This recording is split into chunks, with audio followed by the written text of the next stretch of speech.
श्री स्वामी समर्थ. आचार्य मंजुषा जोशी या युट्यूब चॅनलवरती आपल्या सगळ्यांचं सहर्ष स्वागत. आज आपण समजून घेणार आहोत मिथुन राशीच्या जातकांना 138 दिवस शनी वक्री अवस्थेत येत आहेत, तुम्हाला काय फळे मिळतील. शनी ग्रह वक्री अवस्थेत येणं म्हणजे काय, प्रथमतः समजून घेऊयात. कुठलाही ग्रह ज्यावेळेस परिक्रमा करत असतो त्यावेळेस पृथ्वीपासून त्या ग्रहाला पाहताना त्याची गती थोडीशी संथ गतीने किंवा उलट्या दिशेने येते असा भास होतो. याला म्हणतात वक्री अवस्था. वक्री अवस्थेमध्ये ग्रह आल्यानंतर तुमच्या जीवनामध्ये अस्थिरता निर्माण करतो, सगळी अशुभ कार्य करतो वगैरे असं काही नाही. घाबरून न जाता प्रत्येक गोष्टीला समजून घ्या. प्रत्येक ग्रह एक विशिष्ट कार्य करण्यासाठी तुम्हाला उत्साहवर्धन किंवा तुमच्या आयुष्यात नाविन्य देण्यासाठी काम करत असतो. प्रत्येक ग्रहाचं एक वैशिष्ट्य आहे. शनिग्रह काय आहेत तर शनिग्रह न्याय देवता आहेत, न्यायप्रिय आहेत. प्रत्येक गोष्टीतला न्याय तुम्हाला देण्यासाठी त्यांचं कार्य आहे. आता या दरम्यान 27 जुलै ते 11 डिसेंबर 138 दिवस शनी तुम्हाला काय देऊ शकतात. शनी प्रथमतः कुठल्या स्थानात आहेत, त्या स्थानाचं सुद्धा काय फळ देणार आहेत समजून घेऊयात. पत्रिकेतील दशम स्थानातनं राशी कुंडलीच्या शनींचं गोचर आहे. 138 दिवस 10व्या स्थानाचं चांगलं फळ सुद्धा देतील आणि काहीशा अडचणी सुद्धा निर्माण करतील. 10वं घर म्हणजे तुमचं कर्मस्थान, तुमचं रोजचं दिनचर्येतलं काम आपण 10व्या घरावरनं पाहतो. या कामामध्ये थोडंसं आजचं काम उद्यावर करूयात का असा विचार होऊ शकतो. अर्थात तो तुम्हाला करायचा नाही, ते कार्य त्याच गतीने जे सुरू आहे त्याच पद्धतीने चाललं पाहिजे याकडे फोकस करायचं आहे. शनी ग्रह दशम स्थानात आले की 10वं घर हे व्यापाराचं आहे, व्यवसायाचं आहे, नोकरीतल्या स्थिरतेचं आहे. मग अशा वेळेस तुम्हाला नवीन जॉब, नवीन संधी उपलब्ध सुद्धा करून देतील. म्हणजे ज्यांना नवीन जॉब शोधायचा आहे, जॉब स्विच करायचा विचार होता, अशांना सुद्धा ही संधी मिळणार आहे. नवीन काहीतरी करावं, नवीन ठिकाणी अप्लाय करावा असा विचार होऊ शकतो आणि त्यासाठी तुम्ही कृतिशील सुद्धा होऊ शकता. बघा, चांगलं आणि वाईट दोन्ही फळ शनीने दशमात राहून दिलं. आता पुढे 11 डिसेंबर पर्यंत तुम्हाला काय देतील तर विशेष याच कार्यांसाठी तुम्हाला प्रवृत्त करत जातील. तुम्ही सरकारी खात्यामध्ये नोकरीस असाल तर शनी ग्रह वक्री अवस्थेमध्ये आले की तुम्हाला तुमच्या खात्यामध्ये सुद्धा उच्च अधिकार पदे भूषवता येतात. एखादं नवीन परीक्षा स्वरूपातलं काही कार्य आहे, परीक्षा असतील त्या करून घेतील आणि त्या निमित्ताने सुद्धा तुम्हाला नवीन कार्यामध्ये रममाण करतील. हे सुद्धा चांगलं फळ शनी ग्रहच देणार आहेत. 10व्या घरातील शनी ग्रह ज्यावेळेस वक्री अवस्थेत येतात त्यावेळेस पित्यासोबत जे काही नातं दुरावलं गेलं होतं, मतभेद होते, ते सुद्धा कमी करतात, म्हणजे संपुष्टात आणतात. वाद कलहाकडनं तुम्हाला बाहेर काढतात आणि समजून घेऊ लागाल. तुम्ही आणि तुमचे पिता वडील यांच्यासोबतचं नातं घट्ट करण्यासाठी नात्यातली वीण सैल झाली होती ती पुन्हा व्यवस्थित करावी असा विचार देऊ शकतात. या पद्धतीने दशमात राहून शनी तुम्हाला फळ देणार आहेत. शनींच्या प्रमुख 3 दृष्ट्या आहेत. तृतीय दृष्टी, सप्तम दृष्टी आणि दशम दृष्टी. प्रत्येक स्थानावर वेगळं कार्य करणार आहे. शनी ग्रह तृतीय दृष्टीने 12व्या घराला पाहणार आहे. म्हणजे काय फळ देतील तर 12वं स्थान हे परदेश गमनासाठी पाहिलं जातं, परदेशात राहण्यासाठी किंवा परदेशात जाण्यासाठी पाहिलं जातं. 12वं स्थान हे मोक्ष स्थान आहे. या स्थानावरून आपण आपली आध्यात्मिक उपासना किती जास्त उच्च स्तरावर घेऊन जाऊ शकतो हे पाहतो. 12 वगैरे खर्चाचं सुद्धा आहे, व्यसनाचं सुद्धा आहे, कारागृहाचं सुद्धा मानलं जातं. म्हणून 12व्या स्थानावरती जेव्हा वक्री शनींची दृष्टी येते तेव्हा ह्या सगळ्या कार्यांमध्ये तुम्हाला थोडीशी व्यस्तता देतात.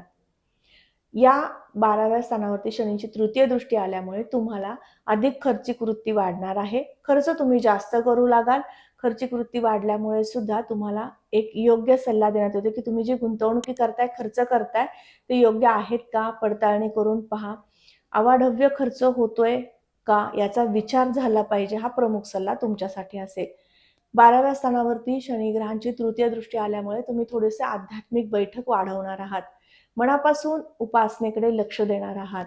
याचबरोबर परदेशात जायचं आहे किंवा परदेशात तुम्ही राहताय, पीआरचं काम होत नाहीये, डिले होतंय, खूप प्रयत्न चालू आहेत पण काम होत नाहीये, एखादी कागदपत्राची पूर्तता होत नाहीये, या सुद्धा गोष्टी ज्या वारंवार झाल्यामुळे त्रस्तता होती ती सुद्धा आता कुठेतरी कमी होऊ शकते. तुमचं ते कार्य मार्गी लागू शकतं. म्हणजे पहा, शनी ग्रहांनी तृतीय दृष्टीने 12व्या स्थानाला पाहिल्यामुळे हे चांगलं फळ मिळालं. याचबरोबर ज्यांना एखाद्या कुठल्याही मादक पदार्थाचं व्यसन होतं, प्रथमतः मी सांगेल की तुम्हाला त्या व्यसनाधीनतेकडे शनी महाराज आता घेऊन जातील, वाढवतील. त्यामुळे विशेष काळजी घ्या. व्यसनाधीनतेकडे न जाता त्या व्यसनावरती नियंत्रण कसं आणता येईल, कमी कसं करता येईल आणि बंद कसं करता येईल या गोष्टींकडे लक्ष दिलं पाहिजे. याचबरोबर शनी ग्रहांची सप्तम दृष्टी जी चतुर्थ स्थानावर येणार आहे. मातृसुखाचं हे चौथं घर आहे, वास्तुवाहनाचं सुखाचं पण आहे. त्यामुळे ज्यांना वास्तू खरेदी करायची होती, वाहन खरेदी करायचं होतं, त्यांच्यासाठी सुवर्ण संधीचा काळ असणार आहे. प्रयत्नशील तुम्ही व्हायचं आहे, प्रयत्न वाढवायचे आहेत. मोकळी जागा किंवा एखादा फ्लॅट तुम्हाला घेण्याचे योग चांगल्या प्रमाणात येतील.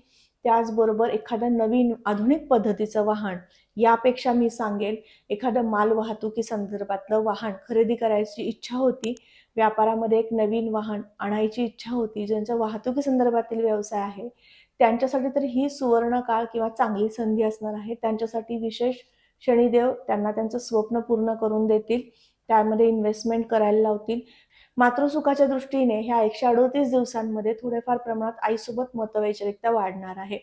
किरकोळ प्रमाणामध्ये मतभेद, जास्त ताणतणाव वाढल्यामुळे सुद्धा तुमच्या नात्यामध्ये तो ताण जाणवू शकतो. म्हणून विशेष काळजी घ्यायची आहे. शनिदेव ज्या स्थानात आहेत त्या स्थानाचं सुख देतील, परंतु ज्या स्थानावर दृष्टी देणार त्या ठिकाणी वाढ करणार आहेत, तो त्रास वाढवणार आहेत. म्हणून काळजी घ्यायची आहे. आईचं सुख थोडंसं कमी प्रमाणात मिळू शकतं, मतभेद होऊ शकतात, काळजी घ्यावी. याचबरोबर शनी ग्रहांची 10वी दृष्टी जी पत्रिकेतील सप्तम स्थानावर येते. 7वं घर जोडीदाराच्या सुखाचं आहे. 7वं घर हे तुम्हाला पार्टनरशिपमधील व्यवसायांचं सुद्धा आहे. मग तुम्हाला नवीन काहीतरी पार्टनरशिपमधील व्यवसाय सुरू करायचे होते. नुसतं प्लॅनिंग होत होतं, कागदावर उतरत होतं, मित्रासोबत चर्चा होत होती, पण कार्य पुढे जात नव्हतं. आता त्या कार्याला गती येऊ शकते, परंतु त्यात अडथळे सुद्धा आहेत. त्यामुळे काळजी घ्यावी. ज्यांच्यासोबत तुम्ही व्यवहार करणार आहात, नवीन व्यवसाय सुरू करणार आहात, त्यांच्यासोबत व्यवस्थित चर्चा करून यातनं मार्ग काढायचा आहे. जे काही कार्य नियोजित केलेलं आहे, जो काही व्यापार नियोजित केला आहे, त्याबद्दलची विचारांची देवाणघेवाण प्रथमतः झाली पाहिजे आणि त्यानंतर तुम्ही तुमचं कार्यामध्ये प्रत्यक्ष उतरून ते कार्य सुरुवात करायची आहे. अर्थात 138 दिवस तुमच्याकडे असणार आहेत या सगळ्या गोष्टी करण्यासाठी. नियोजन करा आणि नियोजनबद्ध कार्य करा. तो तुमचा स्वभाव आहे. तुम्हाला नियोजनबद्ध कार्य करायला नक्कीच आवडतं. पण काही अंशी ज्यांच्या पत्रिकेमध्ये मिथुन रास आहे, परंतु त्यांचा राशीस्वामी थोडासा नीचस्थ आहे अशुभ स्थितीमध्ये, अशांना हे जमत नाही. म्हणून तुम्हाला हा सल्ला दिलेला आहे. जोडीदाराचं सुख तुम्हाला या दरम्यान थोडंसं कमी मिळेल. म्हणजे मतभेदांची तीव्रता वाढू शकते.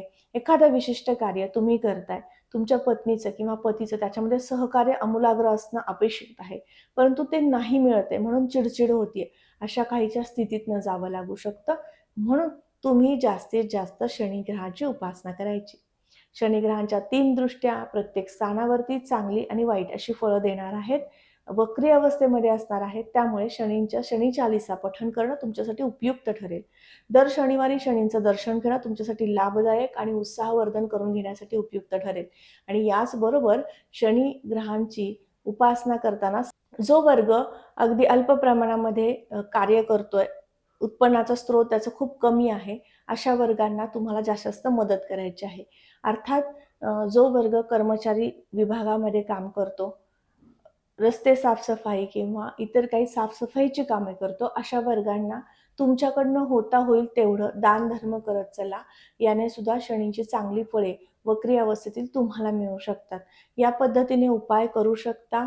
शनींचं नामस्मरण करू शकता. शं शनैश्वराय नमः या मंत्राचा 108 वेळा जप रोज करायचा आहे. एवढं करण्यात आलं तरी सुद्धा शनींची कृपा तुम्हाला पाहायला मिळू शकते. दर शनिवारी शनींच्या मंदिरात जाऊन नतमस्तक होणं तुमच्यासाठी उपयुक्त ठरू शकतं. आरोग्यसुद्धा तुमच्या आरोग्यामध्ये सुद्धा काही समस्या असेल त्या सुद्धा कमी करण्यासाठी उपयुक्त ठरू शकतं. आज आपण समजून घेतलं शनी ग्रह वक्री होतात 27 जुलै ते 11 डिसेंबर. 138 दिवस तुमच्यासाठी कसे असणार आहेत. आजचा हा महत्त्वपूर्ण व्हिडिओ तुम्हाला कसा वाटला लगेचच कमेंट करून सांगायचं आहे.